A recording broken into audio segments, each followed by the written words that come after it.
Well, good morning, everybody. This is Dr. Tom Schlueter with today's Tom's Take. Well, we made it to the end of the week. It's Friday. I'm going to have a great weekend as I minister here at my home church at Kingdom Gate. This doesn't get to happen very often. We've been doing so much traveling, but the travels have all been wonderful. I want to share something with you that I shared on Wednesday at our War Room prayers based on a revelation that one of my friends, Glenn Duncan, had given during that time of prayer in my office.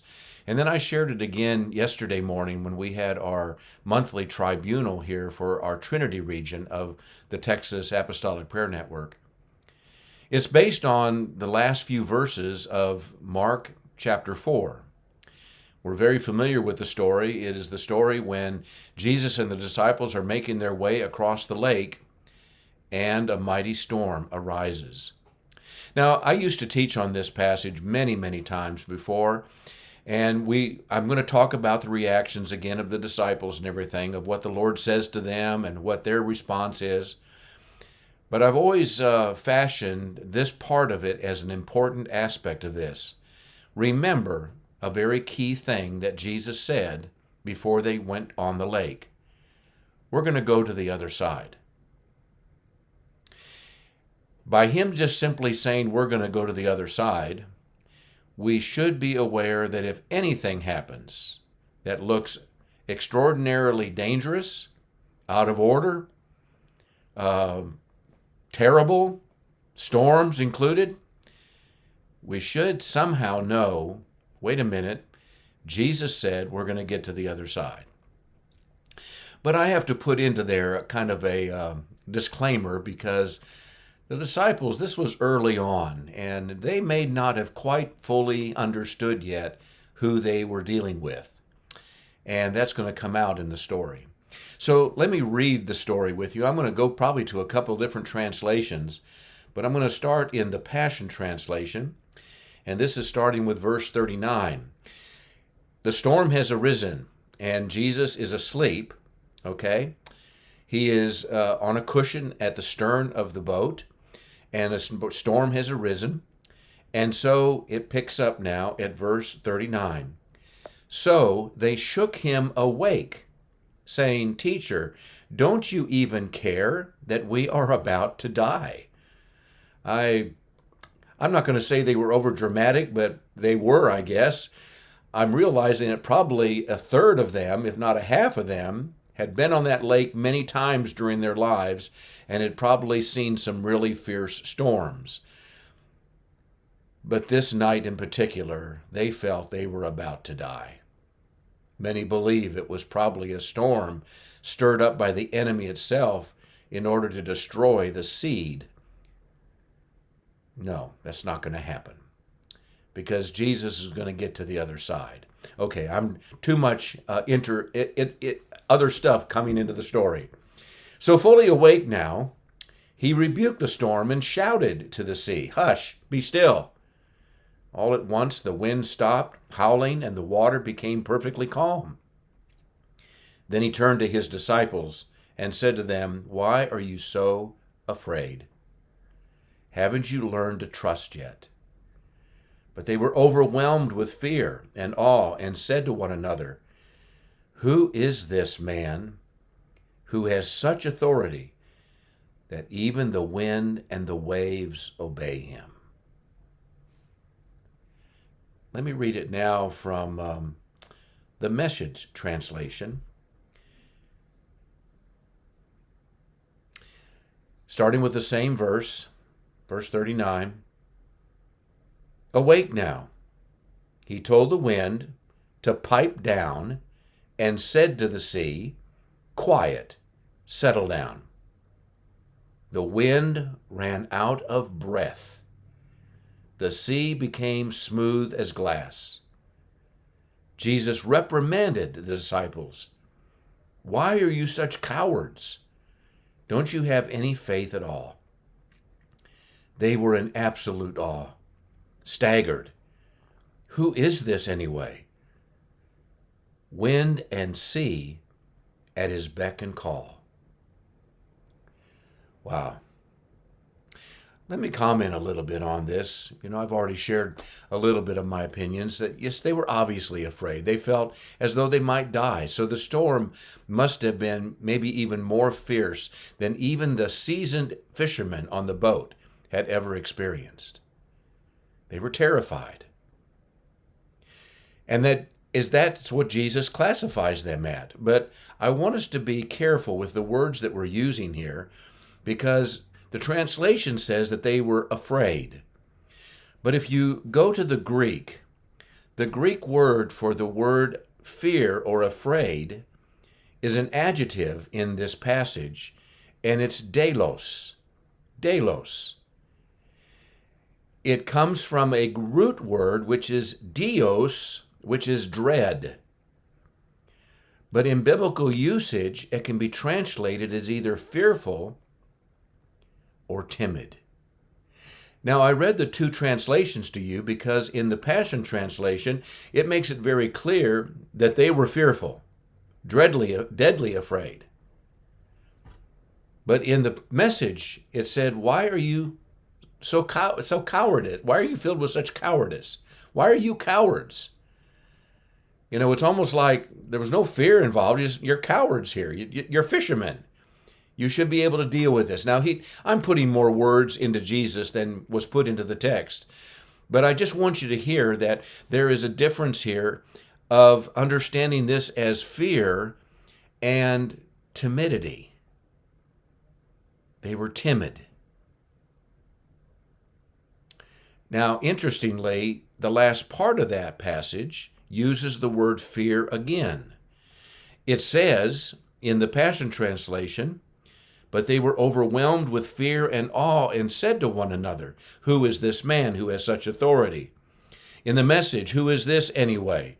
They were in absolute awe, it says, staggered. Well, it's interesting because that's a different word for fear than delos. This word is phobio. We know that word. We talk about all the phobias that people have. It can be of spiders or of darkness or of heights or whatever it may be. And that word phobio comes across as a very powerful word that is driving it drives into our very mind a completely shift into a place of fear and dread.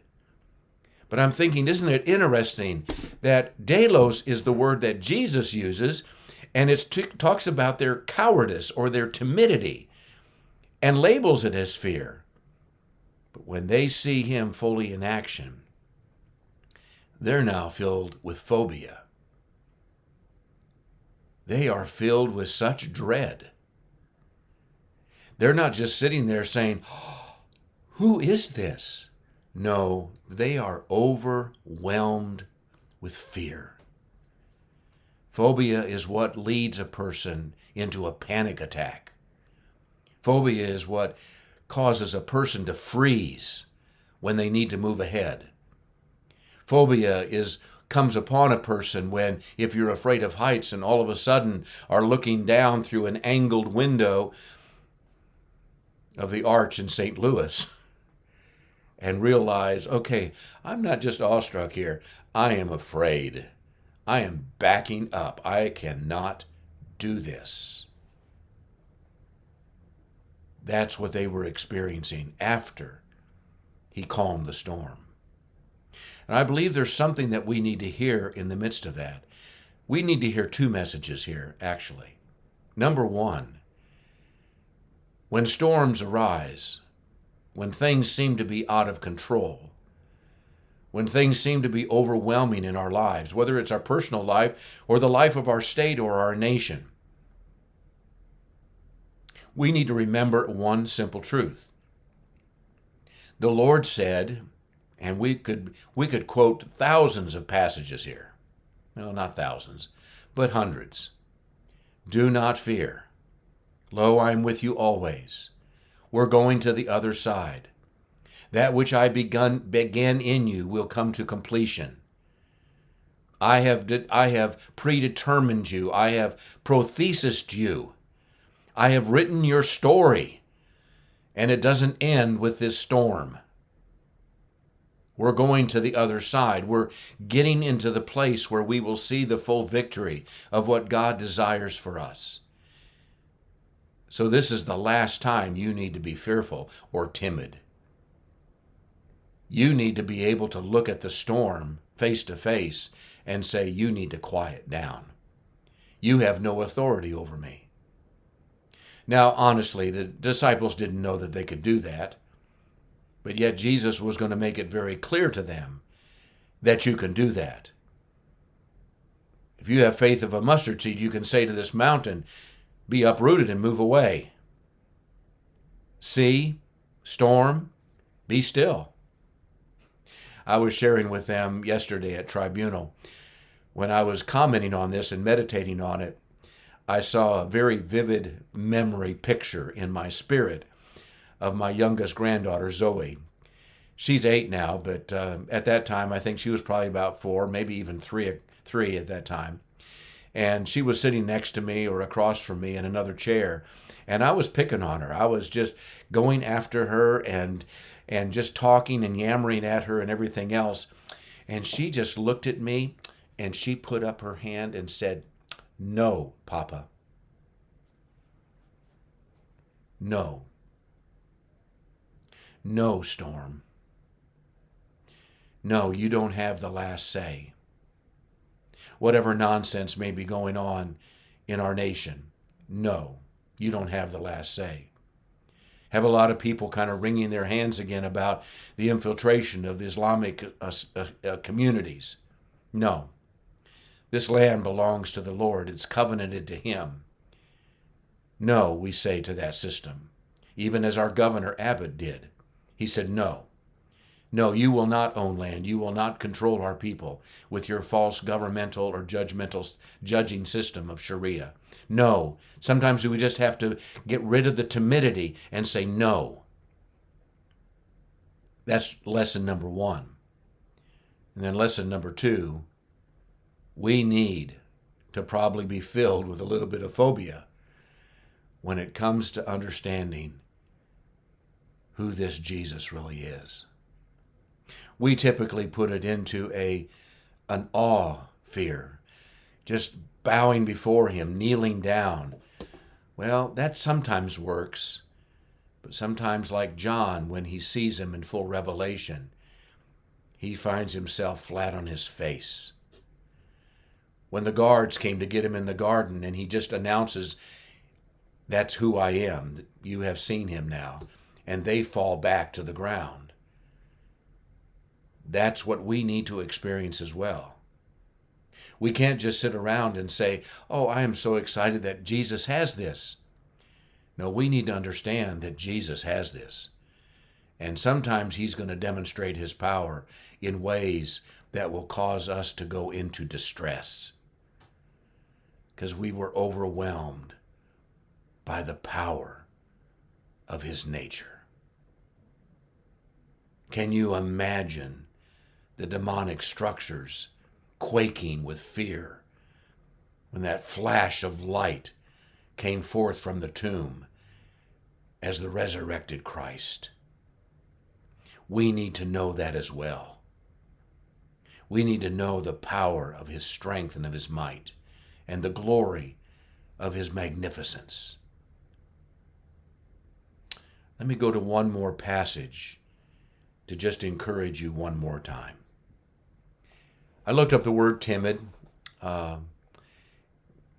in the Bible search, and one of them came up to the Message Bible, Joshua 10, 24 through 27.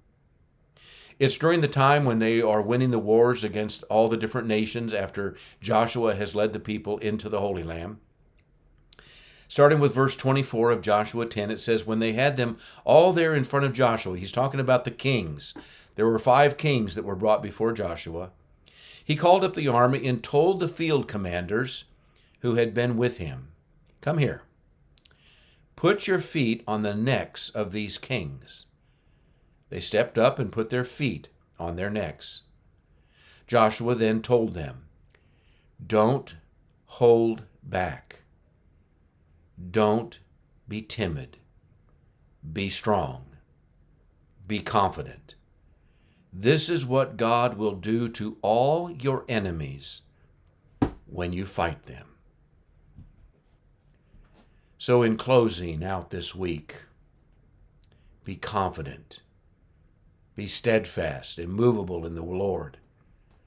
Fear Him in awe, and maybe even be distressed a little bit when you acknowledge how great and awesome He truly is as our God, and the anger and the force of His nature as it's displayed against the enemies of the kingdom. A display that He will also cause us and call us to partake in as well. Go ahead. What is it that's distressing us? What is it that's making us feel timid? What is it that's making us delos, fearful? Put your foot on the neck of that enemy. Now, we're not dealing with physical people here. Put your foot on the neck of that enemy and say, no, you have no authority here. You have no authority over my house, over my family. You have no authority over my business. You have no authority over my state. You have no authority over this nation or the nations of the earth, because the earth is the Lord's and the fullness thereof. And He so loved this world. You know the rest of the story. Be confident. Don't be timid. Be strong and courageous. Come on, put your foot on the neck of the enemy. I'll be back with you on Monday.